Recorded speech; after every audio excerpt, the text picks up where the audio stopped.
Over this series, you've learned something most people your age are never told. You know that your bones are alive and changed and torn down and rebuilt every day. You know the calcium myth and that a pill was never the answer. You know the one signal that actually tells your bones to grow stronger, load, and you know the handful of foods that give your body the materials to build with. You know more about your own skeleton now than most people ever will, but knowing isn't the same as doing. And I don't want this to be another series you watched, nodded along to, and forgot. So today we turn all of it into one simple plan. 30 days, a little most days, woven into the life you already live. Not an hour at a gym, not anything frightening. Just the right small things, in the right order, done consistently enough to start your bones rebuilding. Now hear me clearly before we take a single step, because this matters more than anything else I'll say. If you have been told you have thinning bones, or you've had a fracture, or any condition affecting your bones, you must talk to your own doctor before you begin this. And there are certain movements you should avoid entirely, which I'll name. This is a general plan, not medical advice for your body. Get cleared first. With that settled, let's build you a stronger skeleton, starting today. Let me tell you why a plan matters, because it's not just tidiness. Your bones respond to load, but only when that load is enough to challenge them, repeated often enough, and increased a little over time. Those three things, enough often, and gradually more, are exactly what random effort never gives you. The person who does a few odd exercises when they remember, never quite pushing hard enough, never building on the last week, gets very little. Not because bone can't respond at their age, as it can, but because the signal was never strong enough or consistent enough to matter. A plan fixes all three. It makes sure the challenge is real but safe. It makes it a habit, not a mood. And it builds week on week, so your bones are always being asked for a little more than they were comfortable with. That steady rising demand is the whole secret. It's the difference between 30 days that change your bones and 30 days that change nothing. And there's a quieter benefit. A plan removes the fear. So much of what stops older adults from doing. The very thing that would help is the worry of getting it wrong or getting hurt. When you know exactly what to do today and that it's safe and small, the fear fades and you simply begin. That's most of the battle, right there.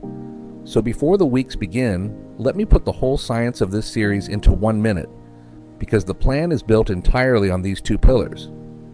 The first pillar is load. Your bones build in the exact places they're worked. When a muscle pulls hard on a bone, and when your body works against gravity, the bone reads it as a demand and lays down new strength right there. So our plan trains the places that matter most: clam, the hip, the spine, the wrist, with movement that asks something real of them, not punishing, just real. This is the signal. The second pillar is the plate, the materials. A signal to build is useless if the building crew has nothing to build with. So every single day of this plan, you eat for your bones. Enough protein at each meal, because half of bone is a protein scaffold, vitamin D, because without it the calcium never gets in. And the partner nutrients, the leafy greens, the dairy, or its alternatives, the canned fish with the soft bones, that carry calcium home. Signal plus materials, demand plus supply. That's the entire formula. Everything in the next 4 weeks is just these two pillars. Applied a little more each week, load your bones, feed your bones, over and over, gently rising. Keep those two ideas in your head, and you could almost build the plan yourself. But I've built it for you, so let's begin. Week 1 is gentle on purpose. The goal isn't to exhaust you. It's to wake up sleeping muscles and bones, find your starting point, and build the daily habit. Low challenge, high consistency. For load this week, we use your own body weight and a sturdy chair. The first movement is the sit to stand. From a firm chair, stand up and sit down slowly, under control, using your legs more than your arms. That's it. That simple move loads your hips and thighs, the exact places a fracture is most feared. Start with whatever number feels doable with good form, near support, and stop well before you're truly tired. The second is a simple heel raise. Stand behind your chair, Hold it lightly and rise up onto the balls of your feet, then lower slowly. That loads the ankle and lower leg and starts to work balance too. For the plate, week 1 has one job: protein at every meal. Not a complicated diet. Just make sure breakfast, lunch, and dinner each have a real source of protein, because most older adults fall short, and it's the scaffold everything else hangs on. And get a little sensible sunlight, and ask your doctor whether your vitamin D should be tested. That's the whole of week 1. A few quiet minutes of movement most days, protein on every plate. Small, repeatable, exactly the point. Let me show you what a single day actually looks like, because I want this to feel as easy as it really is. You wake up, and with breakfast you have an egg, or some yogurt, or whatever protein you like. That's the plate handled for the morning. Mid-morning, while the kettle boils, you stand behind your chair and do your slow heel raises. After lunch, which also had its protein, you do one easy set of sit-to-stands from your kitchen chair. That's it. You've loaded your bones twice and fed them 3 times, and the whole of it cost you maybe 5 minutes you spent waiting around anyway. That's the genius of doing it this way. We're not adding an hour to your day, we're borrowing the minutes already hiding inside it. And let me name the single most common mistake so you don't make it: doing too much in week 1. People get excited, push hard, get sore, and quit by day 4. Bone building is a long, patient game. The person who does a gentle, easy amount every day for a month beats the person who does a heroic amount twice, and then stops every single time. So in week 1 especially, finish each little session feeling like you could have done more. That restraint isn't weakness. It's exactly how you make it to day 30. In week 2, we make the demand bigger, because bone only keeps building if you keep asking for more. We add resistance. If week 1's movements have become comfortable, now you make them harder. More repetitions, a slower lower, or hold something with a bit of weight. A pair of light dumbbells or even 2 filled water bottles turns a heel raise or a sit to stand into real bone building work. We also add a gentle pulling movement, a slow row, drawing your elbows back against the weight, because that pulls on the upper spine, a place that quietly weakens and where you most want strength. Here's the rule that keeps this safe and effective at the same time. Work to the edge of effort, never past it. The last repetition of a set should feel like meaningful work, but you should always have 1 or 2 more in you and never lose your form. If your form breaks, you're done with that set. That edge, real effort, good form, a little more than last week, is precisely the signal your bones are waiting for. On the plate this week, keep the protein, and now build the supporting cast. Add the leafy greens, the dairy or fortified alternatives, the canned fish with the soft edible bones. You're not counting anything. You're simply making sure the materials are arriving every day while the signal gets stronger.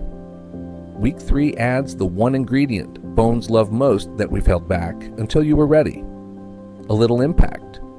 And here's where I must be careful with you.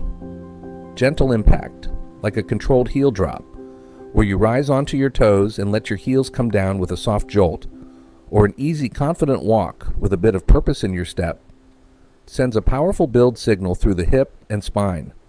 But this is exactly the part you skip, or clear with your doctor first, if you have been told your bones are thin. For strong enough bones, it's wonderful. For fragile ones, it can be too much. So this week, more than any other, your doctor's guidance comes first, and gentle always beats hard. For everyone, week 3 is also where the plate becomes second nature. By now, protein at every meal and the bone-building foods should feel normal, not effortful. That's the win, not perfection, just a plate that quietly works for your bones at most meals, most days. And keep progressing the load from week 2. A little more, still to the edge and no further, still with good form. 3 weeks in, your muscles are stronger, your balance is steadier, and your bones, though you can't feel it, have already begun to respond to a demand they haven't felt in years. Week 4 has a different goal from the others. The first 3 weeks built the habit and the strength. Week 4 makes sure it never stops, because 30 days doesn't fix your bones. 30 days proves to you that you can do this, and starts a change that only pays off if you keep going for the years ahead. So this week, you weave it into your real life. The sit-to-stands become how you always rise from a chair. The heel raises happen while you wait for the kettle. You carry your own groceries on purpose, take the stairs when they're there, and you keep the two light weights somewhere you'll actually see them. The plate is just how you eat now. None of this is a program you're on. It's becoming the way you live. And that's the only version that protects your bones for good. Keep nudging the difficulty gently for as long as you're able, because bone responds to a little more at 70, at 80, at any age you keep asking. The day you stop asking is the day it starts to fade. So don't stop. You've started something your bones will thank you for quietly, for the rest of your life. Let me give you the rules that keep all of this safe, because safe is what makes it sustainable. First and most important, if you have thinning bones, a past fracture, or any bone condition, you began this with your doctor's blessing, and you avoid the movements they flagged, especially hard impact and any forceful bending or twisting of your spine. Second, every session, work to the edge of effort, never past it, and the moment your form breaks, you stop. Third, always near support, especially early. Fourth, a little more each week, never a giant leap. How do you know it's working when you can't feel your bones changing? You watch the things you can feel. Rising from a chair gets easier. Your balance feels steadier. You carry things you used to set down. Those are real signs the load is doing its job, and the bone strength is quietly following. A bone density scan, if your doctor recommends one, tells the deeper story over a year or more. But your own growing capability tells you it's working long before that. And after day 30, you don't stop, you keep going, a little stronger each season for the rest of your life. That's the honest truth about bones, and there's no finish line, only a direction. And you're now pointed the right way. 5 videos ago, the slow weakening of your bones felt like an inevitable part of getting older. Now you know it isn't. And more than that, you have a plan in your hands that you can start at your own chair today. That's the whole point of this channel, to hand you back the things age was supposed to take, one clear step at a time. This closes our bone density series. But strong bones are only part of a life well lived after 60. Because what good is a strong body if the mind inside it isn't sharp and clear? In our next series, we go deep on exactly that. How your brain ages, what genuinely keeps it quick and sharp, and the simple things that protect your memory for the decades ahead. Subscribe and I'll see you there. You've earned every bit of the strength you're building.